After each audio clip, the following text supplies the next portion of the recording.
Good. Today is Friday, May 16th, 2025. Update for Monday the 19th. All right, let's go. Well, as far as setups, I like this KGC. We'll take a look at it in just 1 second. We already have a golden here, obviously. Ideally, I like to see this one at the IPT before adding another one. Now, I will put up to two of one sector into the portfolio, but make darn sure, of course, you wait for an entry on this, especially with gold having pulled back quite a bit as of late. Let's take a look at the portfolio real quick, and then we'll get to that. TFPM, nice little opening gap reversal, opening lap reversal today. Kind of hanging in there. Looks okay longer term, but obviously additional weakness. It's at a bit of an inflection point, obviously. Additional weakness would be of concern. Now, I like the KGC. Nice little opening gap reversal there. A little gap here. I'm not too worried about that. Gold stocks can gap around. It's a double top kind of knockout position. And knockout, I guess, would be right here or combine a couple of bars. So it's a double top pullback, if you want to call it that.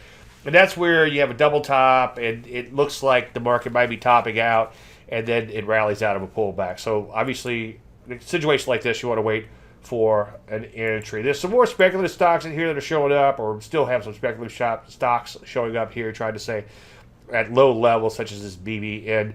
The pot stocks have still kind of bottoming out in here. Let's just take a look at the ETF, which we'll do in 1 second anyway. But you can see kind of beginning to bottom out here. Overhead supply to deal with, but maybe it's far enough away to where we won't have to worry about it. So there are some speculative areas that are looking okay. In general, I would be a little careful in here, just since the market is so overbought. In fact, let's get to that, and also obviously push it into overhead supply. First of all, let's take a look at the P's. S&P 500, a decent day. I'm not going to argue with that. I'd like to see some more acceleration, though. I was looking at the VIX research earlier, and when you look at the VIX research, let me get the VIX in here for you. You can see that on a closing basis, at least, we've lost a little momentum in the S&P 500, but new highs is new highs, obviously, but something to pay attention to. And also, we are still stretched away from the moving average, so a little bit of a dangerous environment to buy into. Doesn't mean that the market can't go higher. Obviously, the market can do what it wants to do, but it's good to have some sort of structure to work around, obviously. Take a look at NASDAQ, up a smidge in here. It's losing a little bit of steam, too, and it's right below a big wad of overhead supply. I like to see it bust through and not look back. As we look at the sectors, you can see some areas actually doing pretty good, defying gravity. And look at this V-shaped recovery. That's pretty impressive. So believe what you see, obviously, and don't get too caught up in some of this stuff. But it's good to play, not get aggressive. Obviously, the market is overbought and pushing up against its old highs. Wait for the breakout like this, and that's what trend following is all about.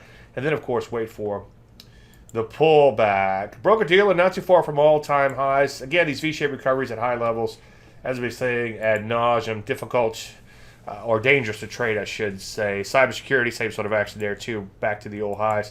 You know me, I like to see it bust out and keep on going, but it's, again, dangerous to buy into some of these areas like this. EFA shares continue to make all-time highs. I'm not going to argue with that, but they are losing a little bit of steam in here as of late. Financials almost to all-time highs. Again, I like to see it bust out and not look back. Biotech getting a bit of a bid, but still looks questionable longer term. Major drugs would be in one of those areas that's similar to that. Little bit of a bid again today, a little rally today, but so far still looking questionable at best. As you go through the rest of the sectors, kind of the same, or most of the same type of action, with a few exceptions, such as health services so far just pulling back from lows. Semiconductors down a little today, losing a little bit of momentum right into this big wad of overhead supply.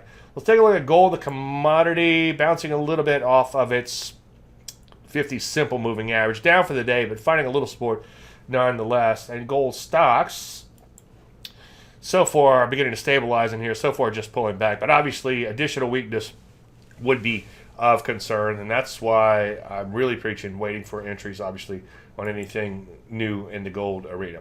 I think that's it for tonight. If you have any questions, let me know. I will be checking in throughout the weekend, and I will be checking in on Facebook too, obviously, so feel free to hit me up there. Everybody have a great weekend, and we'll talk again on Monday, if not sooner. Thank you so much.